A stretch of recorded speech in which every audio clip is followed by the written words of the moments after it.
17 नवंबर 2021। समय रात के 2:13। स्थान अरब सागर का पश्चिमी सैन्य निगरानी क्षेत्र। समुद्र उस रात असामान्य रूप से शांत था।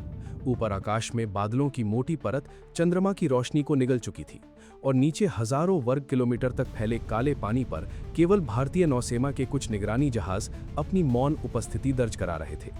हवा में नमक था, अंधेरा था और उस अंधेरे के भीतर छिपा हुआ था एक ऐसा संकेत जिसने कुछ ही मिनटों में नई दिल्ली से लेकर समुद्र के बीच तैनात युद्धपोतों तक हलचल पैदा कर दी। पश्चिमी नौसैनिक कमान के रडार कक्ष में स्क्रीन पर एक धीमी, असामान्य और लगभग अदृश्य गति से बढ़ता हुआ धातु संकेत दिखाई दिया। ये कोई साधारण व्यापारी पोत नहीं था, क्योंकि उसकी पहचान प्रणाली बंद थी। उसका मार्ग अंतर्राष्ट्रीय व्यापारिक गलियारों से अलग था और सबसे भयावह बात यह थी कि वो भारत के समुद्री सुरक्षा क्षेत्र की ओर ऐसी दिशा में बढ़ रहा था जहां सामान्य जहाज कभी नहीं जाते। मुंबई स्थित नौसैनिक निगरानी मुख्यालय के भीतर कुछ ही क्षणों में आपात विश्लेषण शुरू हो चुका था। उपग्रह चित्रों, समुद्री रडार डेटा और खुफिया फाइलों को एक साथ खोला गया। प्रारंभिक जांच ने जो संकेत दिया उसने स्थिति को और गंभीर बना दिया। 3 सप्ताह पहले रॉ को पश्चिम एशिया से एक गुप्त इनपुट मिला था कि हथियारों और उच्च क्षमता वाले विस्फोटकों की एक बड़ी खेप समुद्री रास्ते से भारतीय तट के करीब पहुंचाई जा सकती है। इस इनपुट के साथ कुछ संदिग्ध समुद्री कॉल साइन भी साझा किए गए थे, लेकिन उनमें से कोई भी पूरी तरह पुष्ट नहीं था। अब रडार पर दिखाई दे रहा ये मौन जहाज उसी अनुमानित गलियारे में प्रवेश कर चुका था। नई दिल्ली के सुरक्षित सुरक्षा कक्ष में रात के उस पहर राष्ट्रीय सुरक्षा सलाहकार अजीत डोभाल को तत्काल सूचना भेजी गई। डिजिटल मानचित्र पर चमकती लाल बिंदु को देखते ही निर्णय में देर नहीं लगी। उसी समय पश्चिमी नौसैनिक कमान से युद्धपोत आईएनएस कोलकाता को गुप्त संकेत भेजा गया। विशाल स्टील का वो विनाशक पोत जो अब तक अंधेरे समुद्र में लगभग बिना रोशनी के गश्त कर रहा था, अचानक जीवित मशीन की तरह सक्रिय हो उठा। रडार एंटीना घूमने लगे, मिसाइल डेक के सुरक्षा कवर लॉक हुए, कमांड सूचना प्रणाली चमक उठी और जहाज के भीतर तैनात मार्कोस कमांडो यूनिट को युद्ध तैयारी संकेत दे दिया गया। एडमिरल करमबीर सिंह तक हर सेकंड का अपडेट पहुंच रहा था। समुद्र के बीच अब ये केवल निगरानी नहीं रह गई थी, ये एक शिकारी घेराबंदी में बदल चुका था। लक्ष्य जहाज अभी भी अपनी पहचान छिपाए आगे बढ़ रहा था, मानो उसे विश्वास हो कि रात, बादल और समुद्र की विशालता उसे निगल जाएगी। लेकिन भारतीय नौसेना ने उसका मार्ग पढ़ लिया था। आईएनएस कोलकाता ने अपनी दिशा बदली और उससे लगभग 30 समुद्री मील दूर समानांतर गति से बढ़ना शुरू किया। साथ ही 2 तेज इंटरसेप्टर पोतों ने अंधेरे की आड़ में दोनों किनारों से घुमाया गया ताकि लक्ष्य को किसी भी तरफ मुड़ने का अवसर न मिले। रात के 3:02 पर पहली बार उच्च आवर्धन थर्मल कैमरे ने उस जहाज की धुंधली आकृति पकड़ी। वो एक जर्जर मालवाहक पोत जैसा दिखता था, लेकिन उसके डेक पर कंटेनरों की संरचना असामान्य थी। कई हिस्से नए धातु प्लेटों से ढके हुए थे और इंजन की गर्मी सामान्य कार्गो जहाज से कहीं अधिक दर्ज हो रही थी। इसका अर्थ साफ था, जहाज केवल माल नहीं ढो रहा था, उसके भीतर कुछ छिपाया गया था। कमांडर आर्यवीर राणा अपने मार्कोस टीम के साथ आईएनएस कोलकाता के अंदर अंतिम उपकरण जांच कर रहे थे।